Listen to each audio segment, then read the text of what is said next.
ये आकाशवाणी रायपुर है। छत्तीसगढ़ी समाचार बुलेटिन के संग प्रथा शुक्ला के जय जोहार। आज के प्रमुख समाचार। प्रदेश में अवैया जुलाई महीना ले स्कूल खुल जही। ए बेरा में स्कूल मन में पढ़ाई नहीं होही, बल्कि लइका मन के भर्ती के प्रक्रिया शुरू करे जाही। छत्तीसगढ़ लोक सेवा आयोग डहार ले आयोजित राज्य सेवा प्रारंभिक परीक्षा 2019 के परिणाम घोषित कर दे गए हैं। और मौसम विभाग हा अवैया 48 घंटा बर प्रदेश के कुछ जगह में भारी वर्षा के चेतावनी दे है। अब समाचार विस्तार ले। प्रदेश में अवैया जुलाई महीना ले स्कूल खुल जही। ए बेरा में स्कूल मन में पढ़ाई नहीं होही, बल्कि लइका मन के भर्ती के प्रक्रिया शुरू करे जाही। उहें राजीव गांधी किसान न्याय योजना में किसान मन ला दूसर किस्त के भुगतान 20 अगस्त के करे जाही। मुख्यमंत्री भूपेश बघेल की अध्यक्षता में आज उखर निवास कार्यालय में आयोजित उच्च स्तरीय बैठक में ये निर्णय लेगी से। कृषि मंत्री रविन्द्र चौबे और वन मंत्री मोहम्मद अकबर हा बताइन कि प्रदेश में कोरोना वायरस संक्रमण ला देखत जुलाई महीना ले स्कूल कॉलेज संचालन के स्थिति में नहीं है। केंद्र सरकार के दिशा निर्देश के अनुसार परिस्थिति ला देख के अगस्त ले कक्षा शुरू करे जाए के बारे में विचार करी जाही। संगे संग ओमन हा बताइन कि संक्रमण ले बचाव बर हर एक मनखे ला मास्क लगाना जरूरी कर दे गे हे। अगर कोनो बिना मास्क के पाए जाही त 100 रुपया के जुर्माना लगाए जाही। ऐसन ही सभा और समारोह के आयोजन में रोक रही। प्रदेश में आदिम जाति विकास विभाग डहार ले चलाए जात सबो छात्रावास और आश्रम ला कोरोना वायरस संक्रमण ले बचाए बर अवैया शिक्षा सत्र के शुरू होए ले पहली और शिक्षा सत्र के बेरा नियमित साफ सफाई के संगे संग सैनिटाइज घलो करे जाही।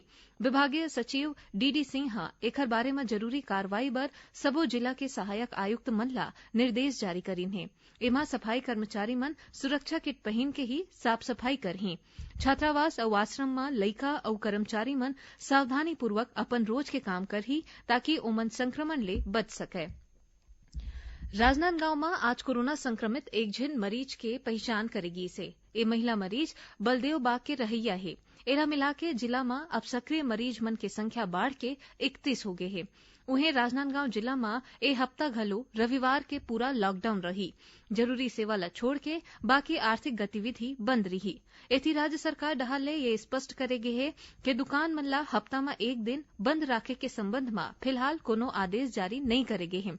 अगर कलेक्टर चाहे त साप्ताहिक अवकाश में कुछ छूट दे जा सकत है। उन्हें बालोद जिला में प्रशासन डहार ले केंद्र और राज्य शासन के अनुसार शादी बर अभू तक 900 ले ज्यादा के अनुमति दे जा चुके हैं। यही बीच बालोद में कोरोना संक्रमण ला देखत बड़का रूप में रथ यात्रा के आयोजन नहीं करे जाही।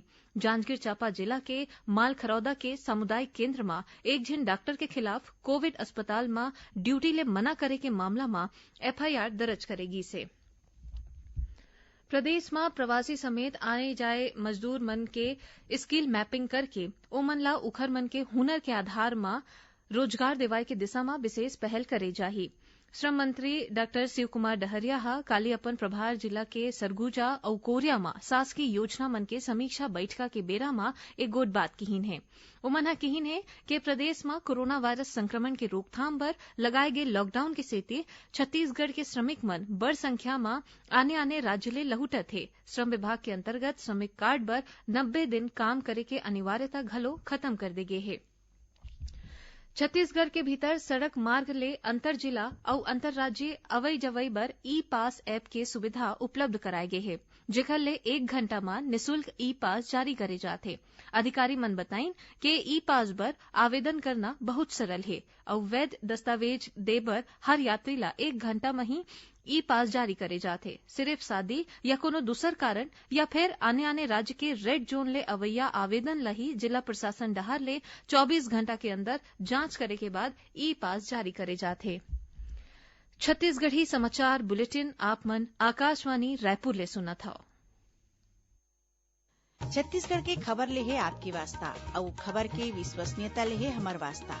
आकाशवाणी समाचार रायपुर के प्रादेशिक समाचार बुलेटिन के संगे संग हमार समसामयिक कार्यक्रम आप रेडियो के संग अपन मोबाइल में घलो सुन सकत हो। आकाशवाणी समाचार फेसबुक, ट्विटर और यूट्यूब में घलो हावय। हमार फेसबुक पेज हरे Chhattisgarh news on AIR, Twitter handle CGAIR news और हमार यूट्यूब चैनल हरे छत्तीसगढ़ AIR न्यूज। तो अब रेडियो के संगे संग आपके मोबाइल के माध्यम ले हम आप तक पहुंचत हन। छत्तीसगढ़ के हर खबर पर सुनत रहो आकाशवाणी समाचार। अब आगू बाढ़न बाचे समाचार कोती।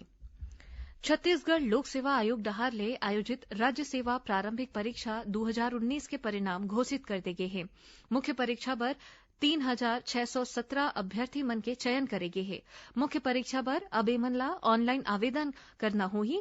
एकर बारे में विस्तृत सूचना आयोग डहार ले अलग ले जारी करे जाही। मुख्यमंत्री भूपेश बघेल हा प्रदेश में लॉकडाउन के बेरा में खाद्यान्न भंडारण, आपूर्ति और वितरण के जम्मो इंतजाम करे के निर्देश दीन हैं। खाद्य विभाग डहार ले जरूरी जिनिस के उपलब्धता, भंडारण और वितरण के निगरानी के संगे संग प्रदेश के प्रवासी मजदूर और मनखे मन ला निःशुल्क खाद्यान्न देवाए बर कंट्रोल रूम बनाए गे हे। जिला पंचायत रायपुर में चलाए जात कंट्रोल रूम अब बिहनिया 8 बजे ले रतिहा 8 बजे तक काम करही।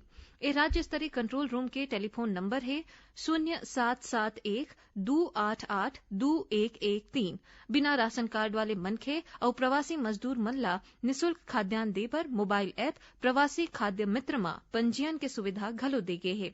एकर अलावा विभाग के जन भागीदारी वेबसाइट में घलो ऑनलाइन पंजीयन करे जा सकत है। रेल विभाग हा राज्य सरकार ला कोविड उपचार केंद्र उपलब्ध कराही। एकर बर विभाग हा 10-10 टन बोगी वाले रेलगाड़ी ला तैयार करे हैं, जेमा ले हर एक बोगी में 16 जिन कोरोना मरीज ला राखे जा सकी। रेल मंत्रालय के अनुसार कोरोना मरीज मन के देखभाल बर अभू तक 5,231 बोगी मन ला तैयार करे जा चुके हैं। ए बोगी के उपयोग कोरोना के सामान्य मरीज मन के देखभाल बर करे जा सकत है। ए बोगी ऐसे इलाका बर हावय जिहां राज्य सरकार के अपन संसाधन में कमी है और कोरोना संक्रमित मरीज मन बर सुविधा बढ़ाना जरूरी है। मौसम विभाग हा अवैया 48 घंटा बर प्रदेश के कुछ जगह में येलो ता उन्हें कुछ आने जगह पर ऑरेंज अलर्ट जारी करी से। मौसम विभाग के मुताबिक राज्य के बस्तर संभाग के संगे संग धमतरी, रायपुर, बालोद, गरियाबंद और महासमुंद जिला में 1-2 जगह में गरज चमक के संग हल्का ले भारी वर्षा हो सकत है। इही बीच मानसून हा दक्षिणी छत्तीसगढ़ ले प्रवेश करके अब राजधानी रायपुर तक पहुंच चुके हैं। एकर असर ले पाछू 24 घंटा के बेरा राजधानी सहित कई हिस्सा में वर्षा होइस, जेकर सेतिर तापमान में घलो गिरावट दर्ज करेगिस। प्रदेश के निलंबित आईपीएस अधिकारी मुकेश गुप्ता के याचिका ला बिलासपुर उच्च न्यायालय हा खारिज कर दे है। आईपीएस मुकेश गुप्ता हा एमजीएम अस्पताल मामला में राज्य आर्थिक अपराध अन्वेषण ब्यूरो ईओडब्ल्यू में दर्ज करे गे एफआईआर ला खारिज करे बर हाईकोर्ट में याचिका दायर करे रही से। बता दन के ईओडब्ल्यू के डहार ले एमजीएम अस्पताल मामला में मुकेश गुप्ता, उखर पिता जयदेव गुप्ता और डॉक्टर दीपशिखा अग्रवाल ला आरोपी बनात अपराध पंजीबद्ध करे गे है। भारतीय अंतरिक्ष अनुसंधान संगठन इसरो देश के प्रतिभा ला बढ़ावा दे बर ऑनलाइन साइबर स्पेस प्रतियोगिता के आयोजन करही। एमा पहली ले तीसरी कक्षा तक के लइका मन बर ड्राइंग प्रतियोगिता, चौथी ले 8वीं कक्षा तक के लइका मन बर मॉडल निर्माण प्रतियोगिता और 9वीं 10वीं बर निबंध प्रतियोगिता रखी जाही। तउहें 11वीं और 12वीं कक्षा के लइका मन बर हिंदी और अंग्रेजी के निबंध के संग अंतरिक्ष ज्ञान प्रतियोगिता घलो कराए जाही, जेकर जानकारी इसरो के वेबसाइट ले मिल सकी।